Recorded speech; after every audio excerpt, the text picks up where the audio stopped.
नमस्कार दोस्तों। आज आपके साथ हम फिर एक नए सेट को लेकर के आए हैं और नित्य की भांति आज भी इसकी चर्चा हम करेंगे। इतिहास से जुड़ा हुआ ये सेट है और बीपीएससी, यूपीएससी, बिहार दरोगा, बिहार एसएससी, इंडिया लेवल की तमाम कंपटीशन और कमीशन से जो सवाल पूछे जाएंगे उसका डिस्कशन करते हैं आपके साथ, जो बहुत ही लाभप्रद आपके लिए होगा। दोस्तों, पहला सवाल की चर्चा करते हैं आज हम कि सिंधु घाटी सभ्यता के विस्तार के संबंध में निम्नलिखित कथनों पर विचार कीजिए। दोस्तों, सिंधु सभ्यता जो है भारत की सबसे प्राचीनतम सभ्यता है और इस पर विचार करना है आपको। पहला है कि उत्तर में इसका विस्तार जम्मू कश्मीर के मांडा तक, बिल्कुल सही दोस्तों, चिनाब नदी यानी कि मांडा के चिनाब तक, ये सही है। दूसरा है कि दक्षिण में इसका विस्तार नर्मदा नदी के मुहाने तक दैमाबाद तक हुआ था। तीसरा है कि पश्चिम में इसका विस्तार बलूचिस्तान के मकरान, बिल्कुल सही है, सुतकागेंडोर तक हुआ था। और चौथा है पूर्व में इसका विस्तार गंगा नदी, थोड़ा सुधार की जरूरत यहां पर है, यहां होगा आलमगिरपुर, यानी कि इसका सही 1, 2 और 3 है, ये सही नहीं है, तो 1, 2 और 3 यानी बी इसका सही उत्तर हो जाएगा। अगला सवाल है दोस्तों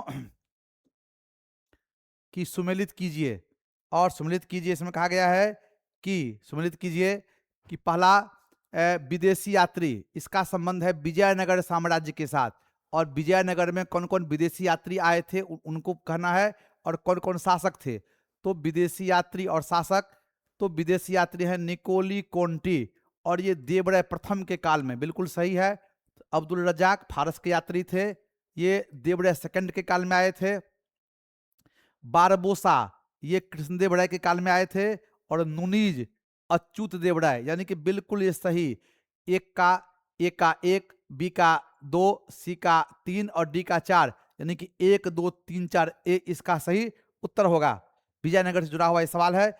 अगला सवाल की तरफ बढ़ते हैं हम, और क्वेश्चन नंबर 3 और तीसरा क्वेश्चन कहता है, दोस्तों ध्यान से देखिएगा कि थर्ड क्वेश्चन ये कहता है कि भारतीय कारखाना अधिनियम के संदर्भ में निम्नलिखित कथनों में से कौन सा कथन सही है। आप सभी जानते हैं दोस्तों कि पहली बार ब्रिटिश काल में 1881 ईस्वी में प्रथम फैक्ट्री एक्ट, प्रथम कारखाना अधिनियम बना था, और ये प्रथम कारखाना अधिनियम के तहत देखिए, पहला है कि भारतीय कारखाना अधिनियम 1881 मुख्य रूप से बाल श्रम यानी कि 7 से 12 वर्ष की आयु के बीच की समस्या पर ध्यान, बिल्कुल सही है। दूसरा है कि भारतीय कारखाना अधिनियम 1891 के पुरुष और महिला दोनों के लिए कार्य करने के अधिकार अधिकतम घंटे निर्धारित कर, बिल्कुल गलत है, ऐसा कुछ नहीं किया गया था इसके तहत। और तीसरा है ये नियम ब्रिटिश स्वामित्व वाले चाय और कॉफी के बगान पर लागू नहीं होता, बिल्कुल सही है, यानी कि 1 और 3 सही है, 1 और 3 अर्थात बी इसका उत्तर होगा। यानी ध्यान रखिएगा कि 1881 में प्रथम कारखाना अधिनियम बना, और इस कारखाना अधिनियम के तहत 7 से लेकर के 12 वर्ष तक के आयु के बीच जो लोग थे उनकी समस्या के समाधान पर ध्यान दिया गया। और दूसरा, ये अधिनियम जो है ब्रिटिश स्वामित्व वाले जो भी चाय और कॉफी के भारत में बगान, इस पर लागू ये नहीं होना था, यानी कि बी उत्तर 1 और 3। अगला सवाल है दोस्तों क्वेश्चन नंबर 4, चौथा क्वेश्चन है कि अखिल भारतीय किसान सभा जिसकी बैठक विजयवाड़ा में 1944 में हुई, इसका निर्वाचित अध्यक्ष कौन था। भारतीय राष्ट्रीय आंदोलन में बहुत बड़ी भूमिका निभाया अखिल भारतीय किसान सभा, और इसकी स्थापना 1936 में हुई थी, और 1944 में इसका अधिवेशन हुआ था विजयवाड़ा में, और स्वामी सहजानंद सरस्वती इसके निर्वाचित अध्यक्ष थे। तो ध्यान देंगे कि इस आंदोलन का समर्थन विनोबा भावे का भी था, अच्युत पटवर्धन का भी था, नरेंद्र देव का भी था, लेकिन इसका सही उत्तर हो जाएगा सहजानंद सरस्वती। अगला क्वेश्चन है दोस्तों, नेक्स्ट सवाल कि निम्नलिखित कथनों पर विचार करें, और ये कथन है कि हो विद्रोह का आयोजन सिंहभूम के अधिग्रहण के खिलाफ किया गया था।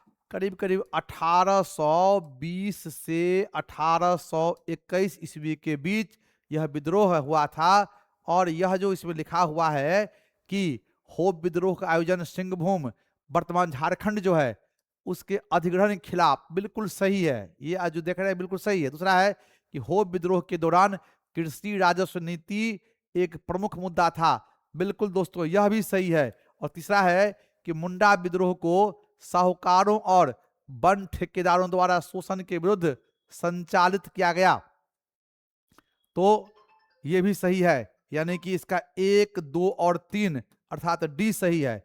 अगला सवाल है दोस्तों, नेक्स्ट सवाल की तरफ बढ़ते हैं हम लोग, और अगला सवाल होगा छठा, क्वेश्चन नंबर 6। और क्वेश्चन नंबर जो 6 है, ध्यान से देखिएगा इसको, क्वेश्चन नंबर 6 और छठे क्वेश्चन की ओर बढ़ते हैं हम। छठा क्वेश्चन देखिए, छठा क्वेश्चन लिखा हुआ है कि निम्नलिखित कथनों पर विचार कीजिए। पहला कथन है कि शिक्षा पर आधारित सार्जेंट योजना की सिफारिश में केवल उच्च शिक्षा को शामिल किया गया, बिल्कुल गलत है दोस्तों। 1944 ईस्वी में देखिएगा कि शिक्षा पर सार्जेंट योजना की सिफारिश की घोषणा की गई थी, और इसके तहत कहा गया था कि प्राथमिक शिक्षा से लेकर के उच्चतम शिक्षा तक, यानी कि बिल्कुल पहला क्लास से लेकर के और उच्चतम शिक्षा तक का विकास किया जाए, और शिक्षा के क्षेत्र में भारत को लंदन की भांति बनाया जाए।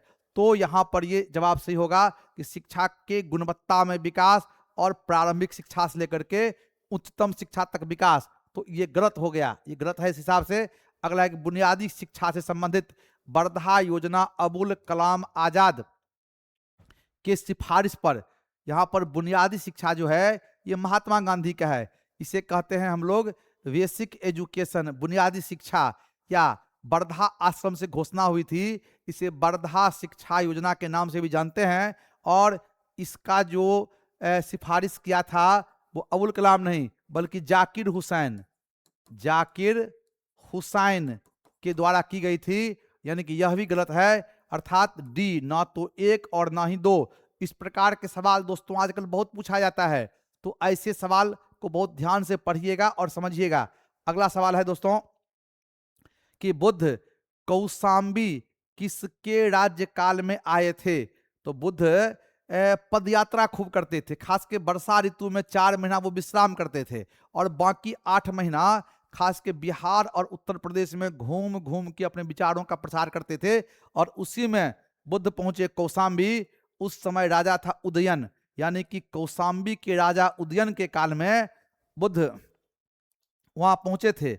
अगला सवाल है क्वेश्चन नंबर 8, और 8वां सवाल है कि 8वां सवाल है, ध्यान दीजिएगा, 8वां सवाल क्वेश्चन नंबर 8 कि बौद्ध धर्म की महायान शाखा औपचारिक रूप से किसके शासन काल में प्रकट हुई? यहां आपको बता दें हम कि बौद्ध धर्म में आप देखिएगा कि धीरे धीरे प्रथम सम्मेलन से ही आपस में मतभेद उभरना शुरू हो गया, और खास करके जब चतुर्थ बौद्ध संगीति यानी कि 101 ईस्वी में कश्मीर के कुंडल वन में हुआ शासन था कनिष्क का, तो बौद्ध धर्म 2 पार्ट में बट गया, एक था हीनयान और दूसरा महायान, यानी कि ध्यान दीजिएगा कनिष्क के शासन काल में कश्मीर के कुंडल वन में चौथे बौद्ध संगीति का आयोजन हुआ, और इसी समय बौद्ध धर्म का 2 पार्ट में विभाजन, एक शाखा था हीनयान, दूसरा महायान। और हीनयान था अनुदारवादी ट्रेडिशनल, और महायान था उदारवादी।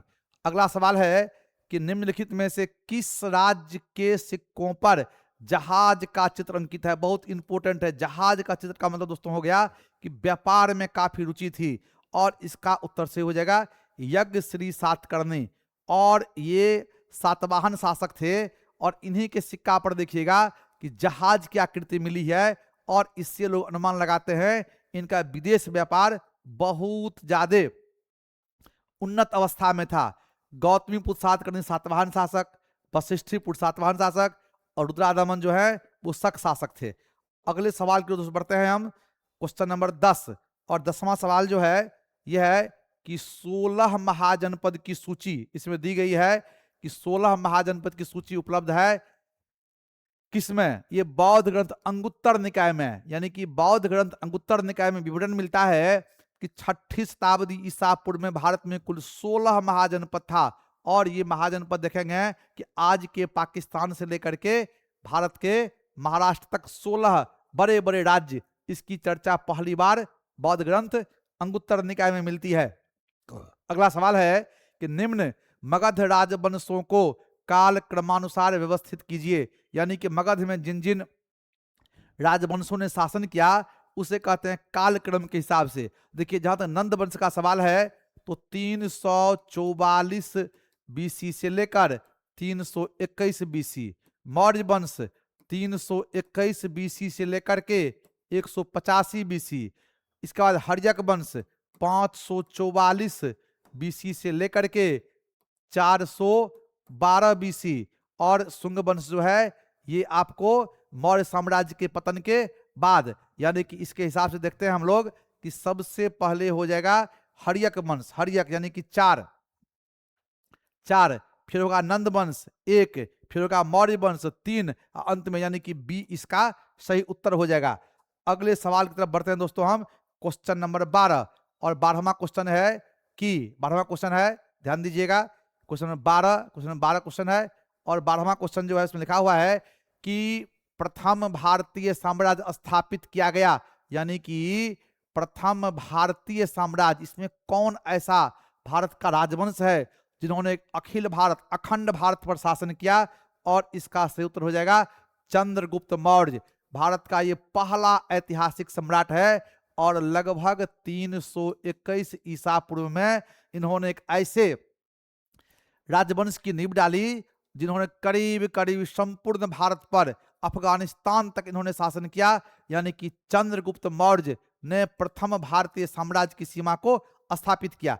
अगला सवाल है कि मालवा, गुजरात एवं महाराष्ट्र को किस शासक ने पहली बार जीता, यानी कि मालवा, मध्य प्रदेश, गुजरात और महाराष्ट्र को पहली बार किस शासक ने जीता, इसका सही उत्तर हो जाएगा चंद्रगुप्त मौर्य, यानी कि यही चंद्रगुप्त मौर्य जिन्होंने प्रथम ऐतिहासिक राजवंश की भारत में स्थापना किया। इन्होंने ही मालवा को जीता, गुजरात को जीता, महाराष्ट्र को जीता, एक अखंड भारत का इन्होंने निर्माण किया, और हिंदू कुश पर्वत तक अपने साम्राज्य की सीमा को ले गया। क्वेश्चन नंबर 14, और 14वां क्वेश्चन है दोस्तों कि निम्न में से अशोक के किस अभिलेख में पारंपरिक अवसरों पर पशु बलि पर रोक लगाई गई है? ऐसा लगता है कि यह पाबंदी पशुओं के वध पर थी। प्रथम शिलालेख, अशोक का जो प्रथम शिलालेख है उसके माध्यम से अशोक जीव हत्या पर रोक लगाता है, और स्पष्ट घोषणा करता है कि अब प्रतिदिन राजकीय भोजनालय के लिए मात्र एक हिरण और 2 मोर ही मारे जाएंगे। तो प्रथम शिलालेख जो है अशोक का, इसके माध्यम से अशोक जीव हत्या पर रोक लगाता है। दोस्तों, अगले सवाल की तरफ बढ़ते हैं हम, और अगला सवाल जो है ध्यान दीजिएगा, वो अगला सवाल क्वेश्चन नंबर 15, और क्वेश्चन नंबर 15 की बात करेंगे हम, और क्वेश्चन नंबर 15 में लिखा हुआ है अधोलिखित में कौन गुप्तकालीन स्वर्ण मुद्रा थी? गुप्तकालीन स्वर्ण मुद्रा थी, उसका नाम था दिनार। गुप्तकालीन मुद्रा दिनार, दिनार थी, सोना की मुद्रा थी ये। अगला है कि नर्मदा नदी पर सम्राट हर्ष के दक्षिणवर्ती अग्रगमन को रोका, यानी कि हर्षवर्धन ने तो करीब करीब पूरे उत्तर भारत को जीत लिया, दक्षिण अभियान की ओर भी बढ़ा, और दक्षिण अभियान के क्रम में दिखेगा कि पुलकेशिन द्वितीय जो चालुक्य वंश का था, उन्होंने नर्मदा के किनारे इसे पराजित कर दिया, और कहते हैं कि इसी समय से हर्षवर्धन को कहा गया उत्तराधिपति, और पुलकेशिन द्वितीय का नाम पड़ गया दक्षिणाधिपति। अगले सवाल है कि इंग्लैंड के हाउस ऑफ कॉमन्स द्वारा भारत के किस गवर्नर जनरल पर महाभियोग चलाया गया? चर्चा इसकी हम कई बार कर चुके हैं, वॉरेन हेस्टिंग्स। और वॉरेन हेस्टिंग्स ऐसे बंगाल के गवर्नर जनरल थे कि जब यहां से वो लौटे तो इनके द्वारा भारत में, खास करके बंगाल में, अवध में, बनारस में जो कुछ ऐसी अप्रिय घटनाओं को अंजाम दी गई थी, इसी के चलते उन पर में महाभियोग की कार्रवाई चली। हालांकि ये सफल नहीं हो पाया, ये बरी हो गए, तमाम आरोप से बरी हो गए। दोस्तों, अगला सवाल है, देखिए कि अगला सवाल है कि मीनाक्षी मंदिर कहाँ है? बहुत फेमस है दोस्तों मीनाक्षी मंदिर, और यह मदुरई में है। मीनाक्षी मंदिर जो है मदुरई में ये मंदिर है, और अपने कला के लिए बहुत ही प्रसिद्ध ये मंदिर है। और अगला सवाल है कि नगानंद, रत्नावली और प्रियदर्शिका के लेखक कौन थे? यानी कि नगानंद, रत्नावली और प्रियदर्शिका ये तीनों नाटक है, और इसको हर्षवर्धन के द्वारा लिखा गया। कहते हैं कि प्राचीन भारत के अंतिम हिंदू महान शासक हर्षवर्धन थे, और इन्होंने ही नगानंद, रत्नावली और प्रियदर्शिका को लिखा। हालांकि कुछ विद्वान ये मानते हैं हर्ष खुद ने लिखा, यानी कि धावक कवि ये लिखा था और हर्ष का नाम कर दिया। लेकिन इस विवाद पर नहीं पड़ना है हम लोगों को, ये समझें कि नगानंद, रत्नावली और प्रियदर्शिका की रचना हर्षवर्धन के द्वारा की गई थी। और अगला सवाल दोस्तों, क्वेश्चन नंबर 20 और 20वां सवाल की चर्चा हम करते हैं आपके साथ। निम्नलिखित युग्मों में से कौन सा युग्म सुमेलित नहीं है? तो इसमें जो आप देख रहे हैं, इसका सबसे पहला और सबसे जो पहला है, इसका नाम है कि हम्मीर रासो। ये लिखा है जोधराज लिखा है हम्मीर रासो, यानी कि ये गलत हो गया एक तरह से। कौन सुमिलित नहीं है? यानी कि हम्मीर रासो लिखा है जोधराज। बाकी जो आप देख रहे हैं, चंदबरदाई, पृथ्वीराज रासो सही है, जगनिक, अल्हारखंड ये भी सही है, नरपति नाल, बीसल देव रासो ये भी सही है, यानी कि बी, सी और डी सही है। ए जो है वो गलत है, इसका उत्तर हो जाएगा जोधराज। तो दोस्तों यहीं तक चर्चा हम आज करेंगे, और अगले दिन हम क्वेश्चन नंबर 21 से लेकर के और 40 तक 40 सवाल पर डे करते हैं। आज कुछ व्यवस्था के कारण से हम 20 सवाल का डिस्कस कर पा रहे हैं, अगले दिन 20 और करेंगे। ठीक, नमस्कार, धन्यवाद। क्या कैंसिल कर देना?